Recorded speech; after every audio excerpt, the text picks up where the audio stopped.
Di sebelah gua adalah seorang konsultan yang masih single yang hidup dengan 21 juta per bulan di Jakarta. Ini adalah Samuel Amarta, teman SMA gua yang sekarang berprofesi sebagai freelance konsultan dan trainer untuk perusahaan di Jakarta. Di video kali ini gua akan membedah pengeluaran dan pemasukan sebagai seseorang yang masih single hidup di Jakarta. 21.609.565 Sebulan. Gila, gede banget. Kita juga belajar cara membangun karir dari awal menjadi karyawan HRD di sebuah bank. Gak lama kemudian dia bilang bukan kerjaan lain yang dikasih, tapi gue malah dapat SRB namanya, Special Retention Bonus. Sampai sekarang jadi punya perusahaan sendiri. Sekarang gue per jam. Oh, dibayarnya? Bayar per jam. Mari kita simak, jangan lupa subscribe dulu. Oke, halo Sam, apa kabar? Halo, kabar baik. Jadi kan sebelum kita syuting hari ini, gue ngasih skripnya kalau dulu kan, pertanyaannya apa dan lain-lain. Di paling atas skrip itu ada tulisan buat judulnya. Judul yang gue tulis adalah konsultan manajemen ini hidup dengan 21 juta di Jakarta. Terus tiba-tiba gue dapat revisinya kan pakai Google Docs. Dia bisa komen-komen tuh. Terus dia bilang, ganti aja jadi konsultan single ini hidup dengan 21 juta di Jakarta.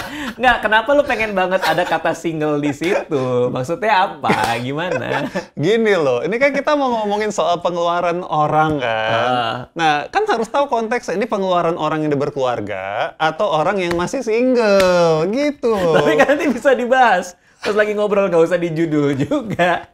Tapi emang masih single, bener? Masih single. Oke. Masih single. Lagi nyari? Lagi nyari. Oh, pantesan.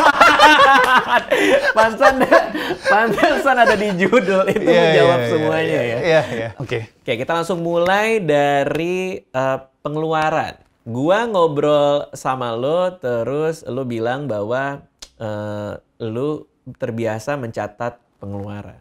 Ya, betul. Di handphone. Oke, itu kenapa? Kenapa lo terbiasa mencatat pengeluaran lo? Jadi gue baru mencatat pengeluaran gue setelah gue resign. Karena waktu itu gue mau jadi entrepreneur. Nah, gue belajar dong gimana caranya jadi entrepreneur. Ternyata salah satu yang gue pelajarin adalah lu harus set gaji lu tuh mau berapa kalau lu jadi entrepreneur.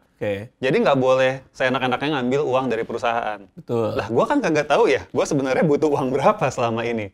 Karena waktu gue kerja di perusahaan yang lama, jadi karyawan, itu ya udah selama ada uang, ya udah gue spend. Bahkan gue juga pakai kartu kredit dan segala macem. Oh, itu ngutang-ngutang juga tuh? Kartu kredit kadang nggak. Kalau kartu kredit gue puji Tuhan bisa bayar full terus gitu. Tetapi gue nggak tahu sebenarnya yang gue spend yang harusnya bisa gue spend itu berapa, gue nggak tahu. Oke. Berarti kita mulai dari konteksnya dulu ya. Lo dulu seorang karyawan. Itu di industri apa? Perbankan. Lo adalah karyawan di sebuah bank. Di bagian mananya? HR, Human Resource Department. Manage karyawan. Manage orang gitu. Oke. Terus abis itu lo keluar dari kantor. Pas jadi karyawan itu lo dapat gaji spending. Udah. Karena apa tuh? Karena ada rasa kepastian lo akan dapat uang.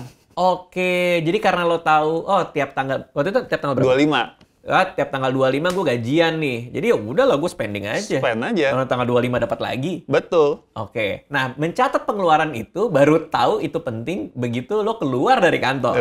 Karena hidup jadi tidak pasti. Sangat tidak pasti, saudara-saudara. Oke. Kenapa lo keluar dari kantor? Karena ini udah panggilan gue ya, ini purpose gue. Gue tuh orang yang pengen kasih dampak ke banyak orang. Gue pengen mengakselerasi potensinya orang-orang. Kalau gue di kantor itu aja, yang gue akselerasi siapa? Hanya karyawan kantor itu. Gue pengen lebih besar lah. Gue mengakselerasi UKM, gue pengen akselerasi karyawan yang lain-lain juga di luar dari perusahaan gue sendiri. Akselerasi itu konteksnya apa? Membangun karir atau hidup? Membangun skills. Tadinya dia nggak bisa A, jadi bisa A, A plus gitu ya, dan seterusnya. Tadi kita bahas soal pekerjaannya. Kita ngomongin pengeluarannya dulu. Bener bahwa setiap kali gajian uangnya habis saat itu? Waktu jadi karyawan? Iya, bahkan kadang-kadang suka jadi telat bayar kartu kredit. Oke. Padahal kan lo tadi bilang, lo naik pangkat terus. Padahal gaji gue besar. Nah, kan gaji lo kan makin naik kan? Makin naik. Kenapa gaji naik dia tetap habis, bukannya kalau gaji naik dengan gaya hidup yang sama dia tidak akan habis kan? That's the point. Gaya hidup gue juga ikut naik, bro. Okay. Tadinya makannya di atap seng, ya kantin gitu ya. Oke, kantin. Sekarang makannya di tempat ber-AC gitu kan. Oke, padahal makan di atap seng masih bisa. Masih bisa, masih sehat. Tapi karena ngerasa duitnya lebih banyak, gue pantesnya di AC. Pantesnya di AC. Tapi itu memang jebakan Batman ya. Jebakan gaji itu kayak gitu ya. Emang. Gaji naik, gaya hidup harus naik juga. Oke, berapa lama lu telah mencatat pengeluaran ini? Kurang lebih 4 tahun. Serapi apa? Apakah pakai aplikasi atau gimana? Bisa gue bilang 80-90% pengeluaran gue itu tercatat. Oke, jadi semuanya ada di sini? Semua ada di sini dan gue pisahin ada beberapa wallet, ada beberapa dompet. Ada dompet personal, ada dompet perusahaan, ada dompet investasi juga. Oke, sekarang kita bedah pengeluarannya ya? Boleh. Oke, bulan lalu deh, ini kita syuting bulan Juni. Oke. Kita lihat Mei 2021. Totalnya? Total dulu. 21.609.565. Sebulan? Sebulan. Gila, gede banget. 21 juta sebulan. Gue malu nih. Oke, terus. Padahal masih single ya? Padahal masih single Ya? Yang terbesar apa? Kalau di kategori gue, terbesar itu family. Jadi, 17 juta. 17 juta. Ini gue breakdown lagi, bro. Okay. Family di breakdown jadi? Di breakdown lagi. Ada home improvement. Apa tuh home improvement? Jadi gue mau ngerenov rumah. Ceritanya. Emang lagi renov?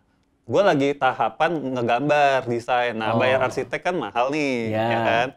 Jadi bayar itu kan ada termin-terminnya. Nah, kebetulan di bulan lalu gue udah harus masuk termin bayar sekian. Oke, 10 juta tuh. 10 juta ya. Untuk bayar gambar arsitek. Oke. Sebagian tuh baru. Oke. Lalu di bawahnya? Di bawahnya itu ada untuk makan, terusnya kayak misalkan nyokap gue nitip beliin sabun gitu ya, segala macam. Nah, itu kan isi rumah gue tuh ada 6 orang ya, bro. Oh, isi rumah lu. Tapi lo tinggal sendiri kan? Gue tinggal sendiri, tapi kan sebelahan nih sama rumah nyokap. Oke, jadi isi rumah lo satu orang lo doang? Gue sekarang akhirnya berdua sama kakak gue nih. Oh, lo dulu sama kakak? Sisanya di rumah nyokap. Itu sebelahan? Sebelahan persis. Oh. Ya udah gue yang bantuin lah gitu kan. Oke. Piaraan gue. Oh, lo punya piaraan? 2 anjing gue, tapi baru mati nih kemarin 1. Oh, itu gitu. ada biaya kubur? Nggak ada. Oh, nggak ada, oke. Nggak ada. Tapi kan untuk makanannya, untuk apa, itu habis 602.000. 600.000 buat makanan. Kadang-kadang gue kalau beli makanan buat kucing gue juga kaget juga sih. Kaget juga gitu. Terus? Terus ada lagi buat ponakan gue, ya kan. Kalau minta jajan, minta beli mainan. Apa, itu lo kasih. Oke, udah ini family udah. Selesai. Terus masuk ke? Food and beverage. Oke, berapa tuh? 1.264.000. 1 bulan? 1 bulan. Nggak terlalu mahal sebenarnya. Karena? Waktu gue belanja bahan makanan buat family, kan gue juga makan dari situ. Oh, udah masuk ke family yang lain. Iya, dan karena pandemi jadi jarang jajan. Betul. Gitu. Lumayan menghemat lo pandemi. Iya, bener. Karena 1 juta ini kan kalau misalnya lagi nggak pandemi, mungkin lo lebih dine in di luar kan? Betul, apalagi gue sering banget meeting ketemu klien kan. Oke, meeting klien iya kan kita bayarin juga ya pasti. Bayarin juga, apa segala macam. Berikutnya insurance. Wah, penting. Asuransi. 1 juta. Kesehatan. Oke, kesehatan. 1 juta. Terusnya ada yang menarik nih, yang mungkin nggak banyak orang yang ini. Gue ada kategori friends and lover. Nah, itu tuh gue lihat juga tuh, friends and lover. Jadi teman dan pasangan ya. Padahal lo kan bilangnya single dan lagi mencari. Itu gimana? Iya, kan ada friends-nya. Kalau gue lagi dinner sama gebetan, gue masukinnya friends and lover. Oh gitu. Kapan gebetan jadi lover?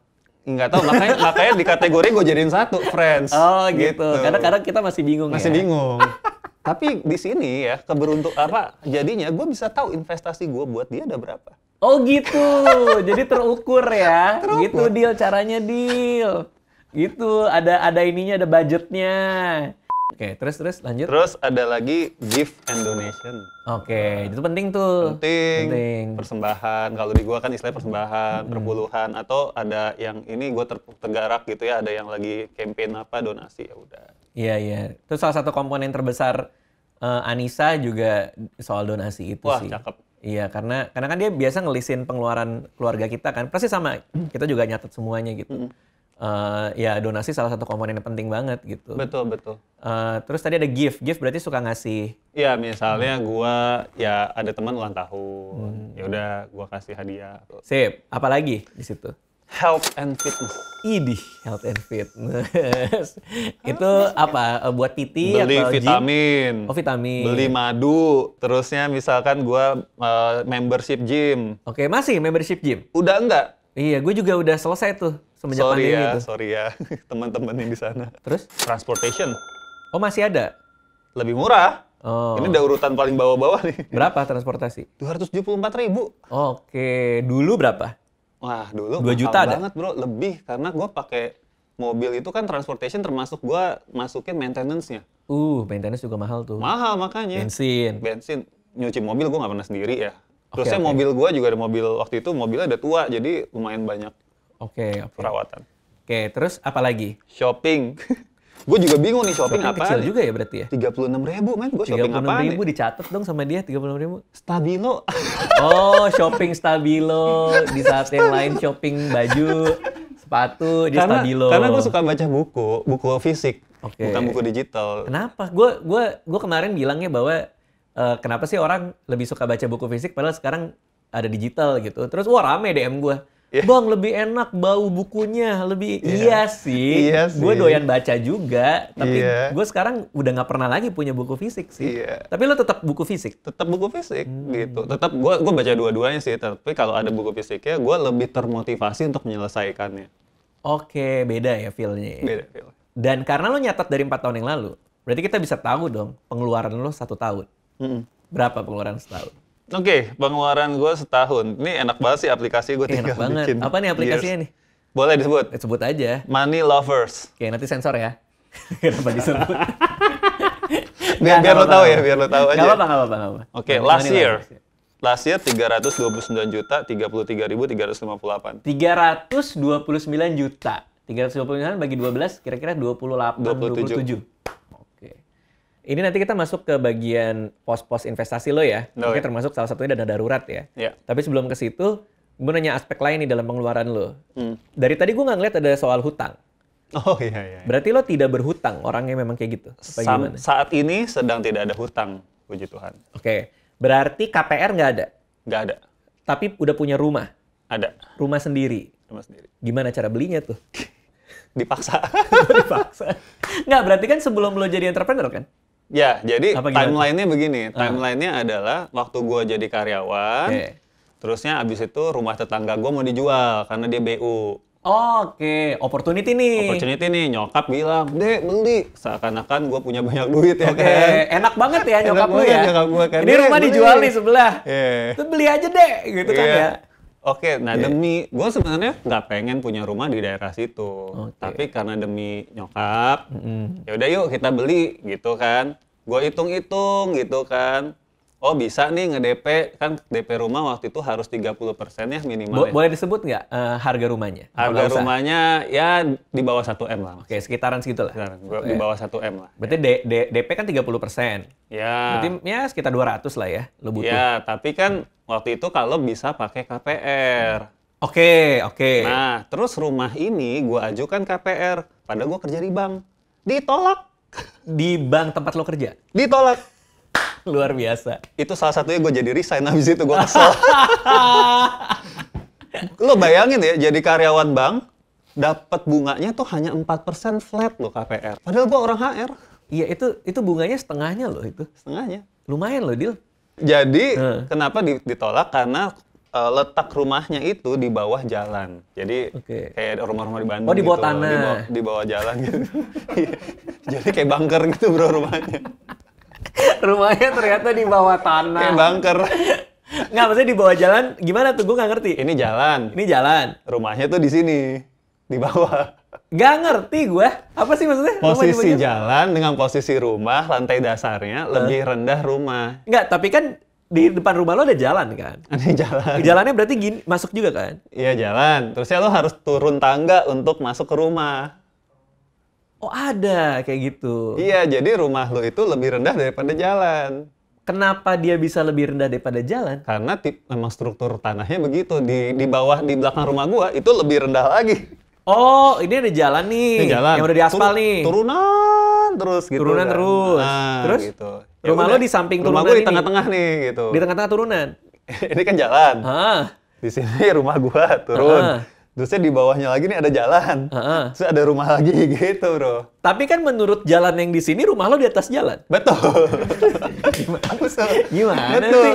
Nah, gue nggak ngerti gimana sih logikanya. Jadi menurut Bang, itu resiko longsor dan resiko banjir. Padahal udah puluhan tahun, 30 tahun lebih, nyokap gue tinggal situ kagak pernah banjir, kagak pernah longsor. Yang banjir itu yang di bawahnya lagi. Ini mungkin menurut, kan namanya bank kan penuh kehati-hatian kali ya. Betul. Jadi apalagi untuk bunga 4% kali ya. Jadi dia hati-hati banget kali ya. Nah begitu dia ngelihat, oh di bawah jalan, banjir nih gitu. Tanpa lebih assess kali. Nggak di-assess lagi.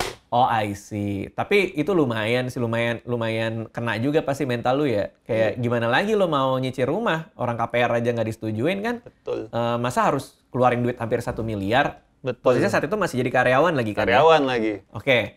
Pertanyaannya adalah, kok akhirnya bisa kebeli? Jadi gini, akhirnya kan kebetulan gue dapet bonus. Komponen penghasilan lainnya nih. Dapat bonus yang di luar dari seharusnya. Jadi biasanya bonus tuh akhir tahun kan. Saat itu gue dapat bonus justru di tengah-tengah tahun. Kenapa bisa dapat bonus? Karena waktu itu gue ngomong sama bos gue. Gue udah bosen nih dengan kerjaan gue gini-gini aja. Minta dong kerjaan lain. Gue minta kerjaan lain nih yang lebih menantang. Nggak lama kemudian dia bilang bukan kerjaan lain yang dikasih. Tapi gue malah dapat SRB namanya. Special Retention Bonus. Jadi itu adalah bonus supaya gue nggak resign. Karena gue bilang bosen, dia takut gue resign. Jadi dikasih uang. Kasih uang berkali. Padahal lo minta pekerjaan ya. Gue minta kerjaan dong. Ya udah nih duit aja gitu. Wah enak banget ya perusahaan lo ya. Iya emang. Enak banget kayak gitu ya. Betul. Oke, terus kaget dong. Betul, kaget. Terus bulan depan lo minta kerjaan lagi. Udah enggak, gue udah lupa kerjaannya. gitu terus sampai tiap bulan dapat. Itu lumayan gede tuh. Lumayan gede. Berapa kali gaji komponen itu? Kurang lebih 7 kali lah. Wow, gila. Berarti 7 bulan kerja. Dapat duit segabruk 7 bulan kerja. Gila sih. Oke. Wah, kalau dapat uang kayak gitu tinggal... Oh, tapi kan nggak bisa KPR. Lo pakai KTA. Oh, lo pakai KTA. Yang bunganya pasti jauh lebih gede kan? Tapi... Karena gue DP-nya itu udah sampai 55%, jadinya gue bisa nggak terlalu berat lah. Untuk nyicil. Dan KTA-nya sampai 2 bank, karena kan KTA nggak bisa banyak-banyak kan. Oh, angka nominalnya? Angka nominalnya lo ngutang nggak bisa banyak. Itu kan tergantung dari, dilihatnya dari credit card limit lo juga dan segala macam. Wow, gila. Berarti emang perjuangan banget sih. Karena lo posisinya waktu itu masih karyawan. Lo mau beli rumah karena kebetulan ditawarkan. Dan tempatnya di sebelah rumah juga. Itu juga jarang terjadi tuh tetangga mau jual rumah kan. BU lagi. Betul. Terus lo nggak punya uang ya untuk beli full. Betul. Akhirnya mau nyicil. Mau nyicil pakai KPR nggak diterima. Betul. Akhirnya lo ngambil resiko tuh KTA yang bunganya lebih tinggi. Ya, tapi 3 tahun harus lunas. Sementara kan kalau orang KPR itu kan 10 tahun, 20 tahun, 15 tahun. Yang dimana gue merasa beban bro, punya utang 15 tahun. Iya, oke. Karena kadang orang ngelihat cicilan per bulannya kecil kan. Betul. Padahal kan dia nambah 5 tahun sebenarnya. Kalau lo ngitung-ngitung kan jadinya lebih gede sebenarnya bunganya. Betul. Lo inget nggak cicilan per bulannya itu berapa tuh dari semua hutang itu? Kurang lebih sampai di 3 jutaan kali. 3 jutaan? 3 jutaan. Oke. Dan itu masih jadi karyawan. Berarti setelah rumah lunas, lo resign? Atau enggak? Enggak. Wow, jadi itu lo masih punya cicilan, tapi tetap maksain resign juga? Dan yang menarik lagi, waktu gue resign, kan tadi gue dapat bonus banyak tuh. Nah itu kan harusnya gue bisa dapat semuanya full kalau gue 12 bulan kerja setelah dapat bonus. Oke. Tapi belum 12 bulan genap kerja, gue udah nggak tahan, gue resign. Karena apa yang nyebabin lo resign? Padahal tinggal nunggu bentar lagi dapat bonus. Harus banget resign saat itu tuh harus banget resign karena gue merasa, jadi waktu gue setahun terakhir di kantor gue itu, gue udah punya klien bro. Untuk bisnis gue yang gue mau rintis waktu itu gitu. Gue udah punya klien, terusnya gue enjoy banget. Dan di situ opportunity lebih besar. 1 bulan gaji gue itu sama dengan waktu awal-awal ya, kurang lebih 5 hari consultingnya gue. Jadi 1 bulan gaji bisa digantikan dengan gue nggak jadi konsultan 5 hari ke klien. Berarti potensinya itu bisa 4 kali gaji nih. Iya. Karena kan 5 workday kan. Betul. Itu udah kehitung di kepala lo kan? Udah kehitung. Jadi gue berani gitu kan. Dan itu dari satu klien. Nah kan, kalau gue dapet beberapa kalian sekaligus gimana kan gitu. Oke, istilahnya adalah lo udah bisa nuker 30 hari kerja dengan 5 hari kerja. Betul. Oke, betul. Oke, tapi memang paling benar adalah untuk ngitung berapa sih yang gue dapetin per hari kan. Bener. Kadang kan orang ngitungnya cuma gaji per bulan kan. Betul. Tapi sebenarnya lu juga harus ngitung kalau gaji lo sebulan itu berapa, lo kerjanya berapa, baru per hari dapat berapa. Sekarang gue per jam. Oh, dibayarnya? Bayar per jam. Oke, jadi kalau ada orang mau konsultasi ke lo, jam. Per jam? Per jam. Oke. Jam-jaman. Oke, iya. Jadi misalkan Kak Sam mau ini, oke gue rinciin. Oh berarti gue harus interview orang A, gue harus ngobrol sama B, ini sejam. Gue harus meeting sama dia sejam, ini sejam gitu. Ya udah nih sejamnya gue segini rate-nya. Oke. Nah, salah satu hal yang kita pelajarin juga adalah betapa rajin lo nyatet pengeluaran. Dan 4 tahun itu pasti butuh konsistensi. Betul.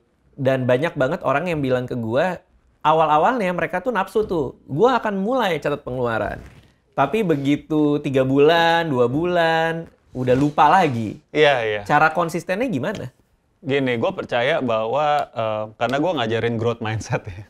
Dan di situ kan kita bisa merubah habit. Nah, ternyata merubah habit itu salah satu teorinya bilang butuh 66 hari yang konsisten. Dan ketika lu bisa ngelewatin 66 hari itu konsisten, itu udah bisa dengan effortless lah lu melakukannya gitu. Itu satu ya secara teori. Tapi yang kedua adalah tips gue, ya just do it gitu. Jangan ditunda-tunda. Kan ada orang yang mau nyatet, nanti deh pas malam gue rekap semuanya baru gue catet. Gue pernah mengalami itu dan akhirnya males. Jadi gue kayak tadi nih, gue kesini kan karena gue nggak ada mobil, gue naik taksi kan. Itu udah gue catet bro. Langsung turun taksi. Bentar ya bang, gue catet dulu 50.000 tadi naik taksi.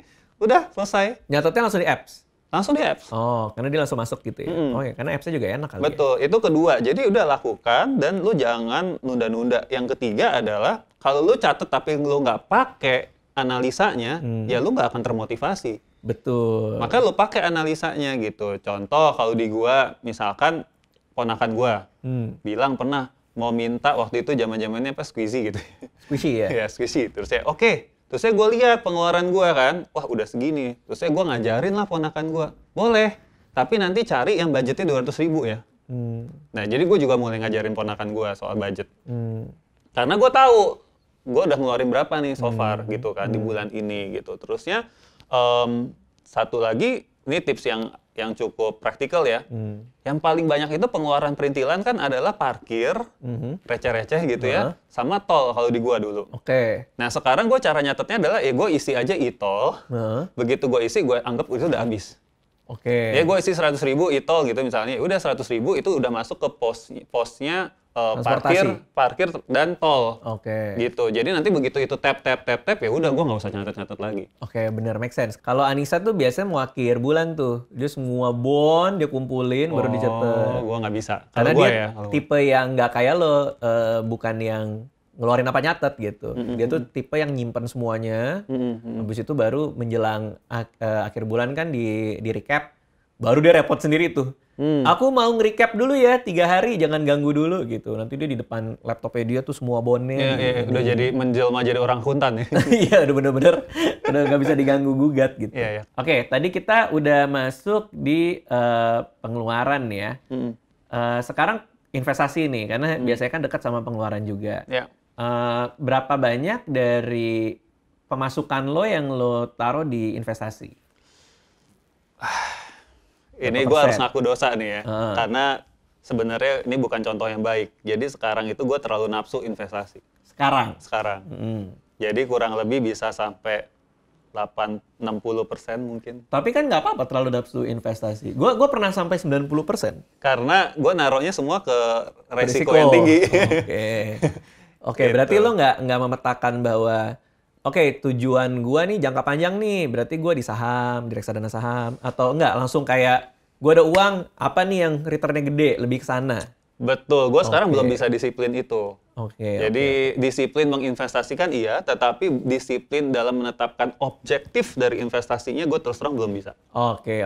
Karena kalau mau investasi yang paling penting kan sebenarnya tujuannya kan. Betul. Ini uang nih mau buat apa dan kapan. Betul. Nanti instrumennya ngikut. Betul. Nah lo kebetulan kayak ini uangnya ada, gue taruh mana yang returnnya gede ya. Iya. Tapi itu problem banyak orang saat ini. Iya, gue masih masalah di situ. Oke.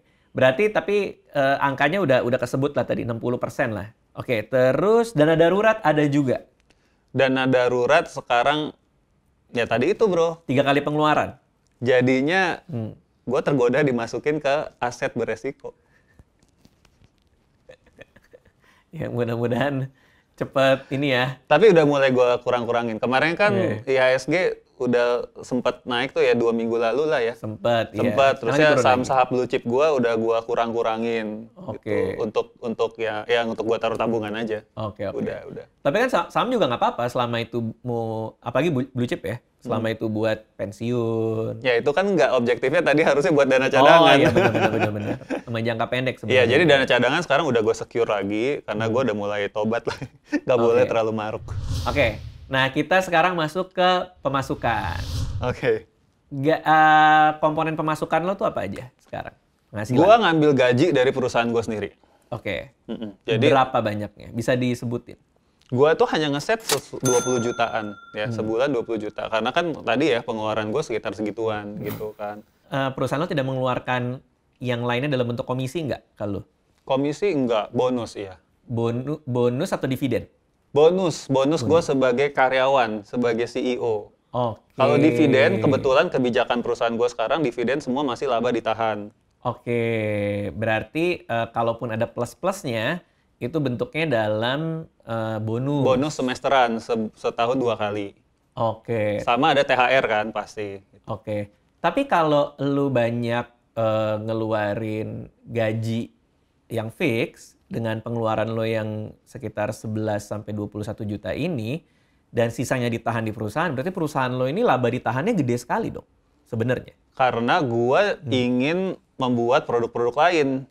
Oh, jadi laba ditahan ini digunakan untuk ekspansi, investasi. Ya. Investasi maksudnya untuk mengembangkan.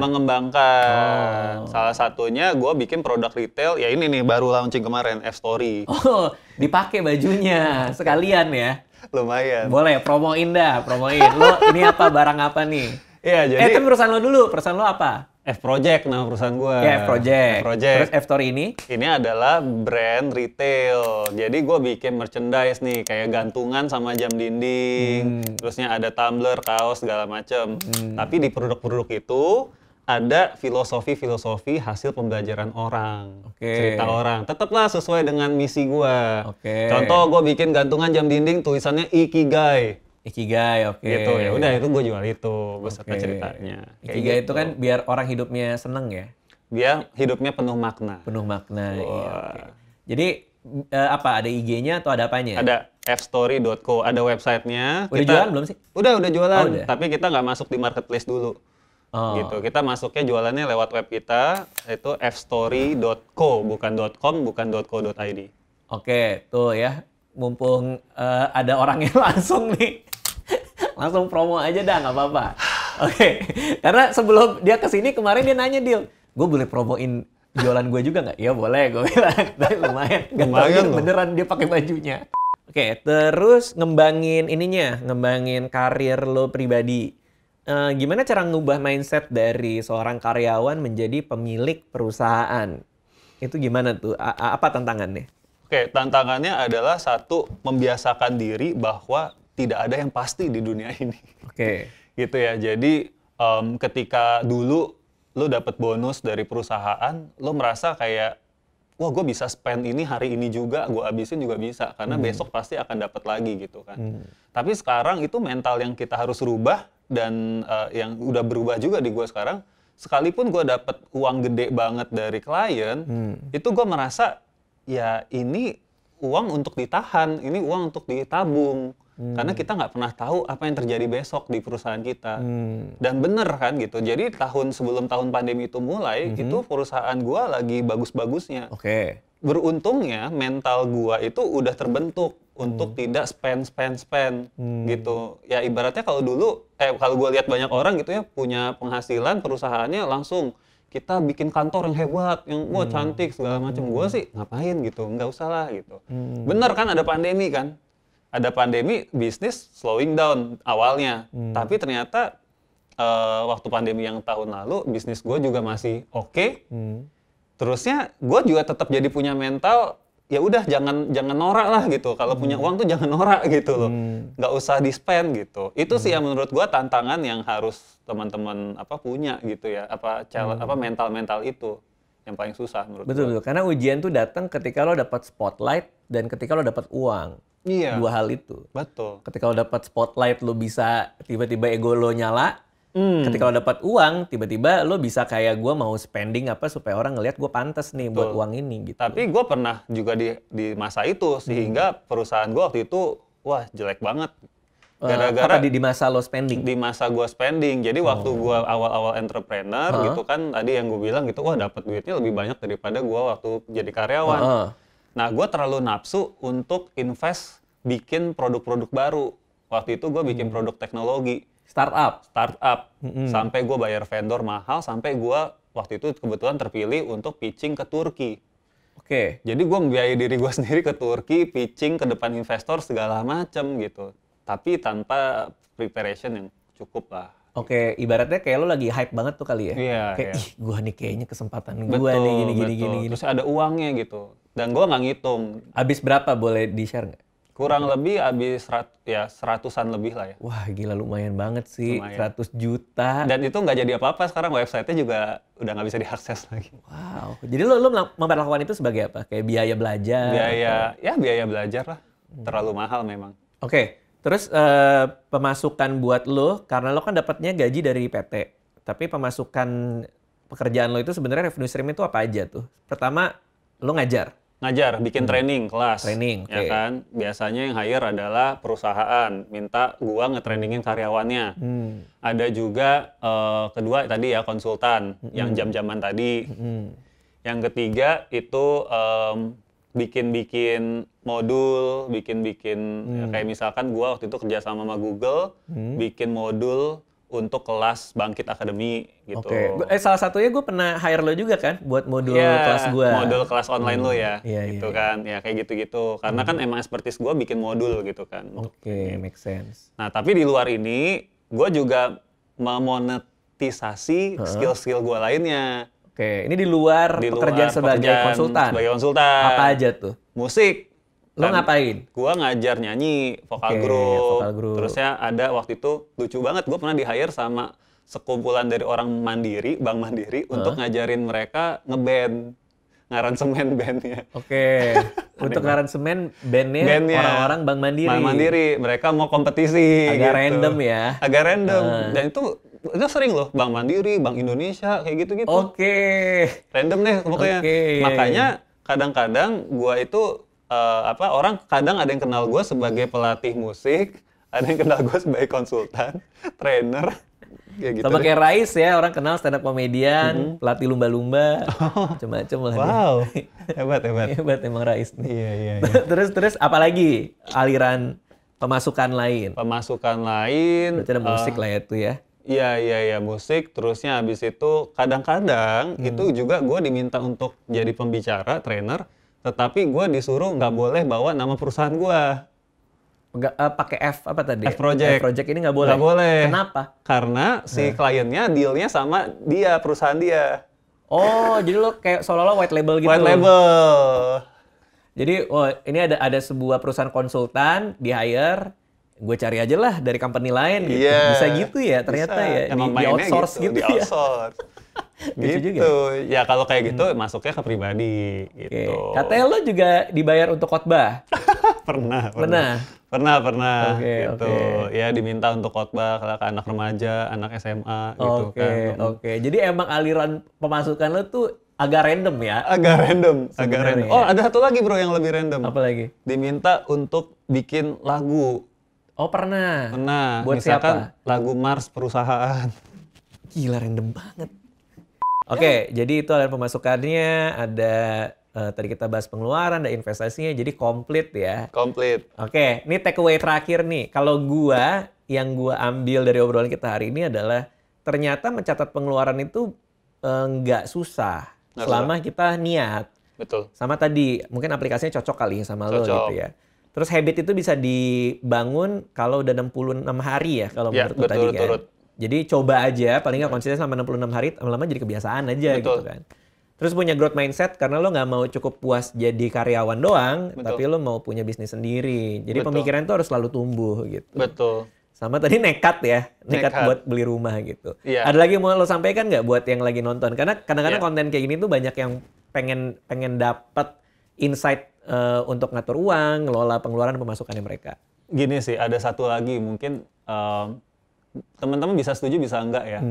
Tapi gue pernah dengar ada yang bilang hati lu itu ada di mana uang lu berada. Oke. Jadi kalau lu tahu lu spendnya banyaknya untuk apa, kemungkinan lu sadari atau nggak sadari, hati lu tuh ada di situ.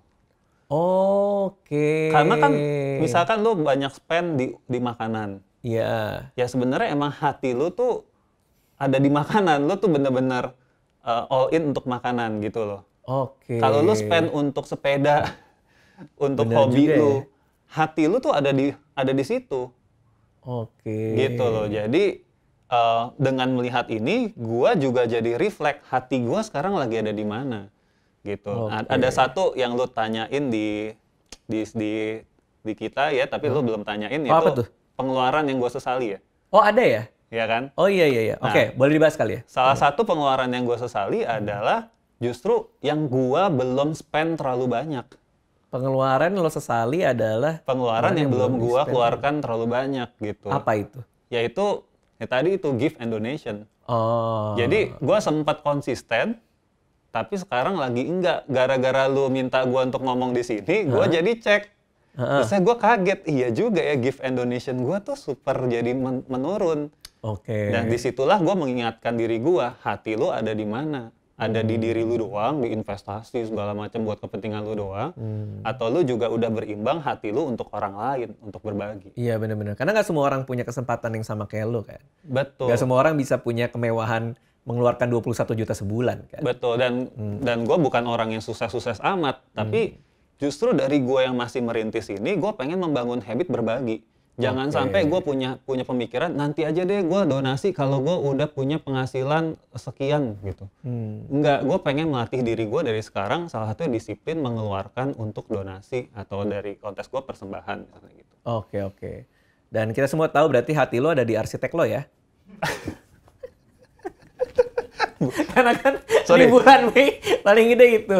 Kalau hati gue ada di Skin Selena berarti. Tapi ya paham lah maksudnya ya.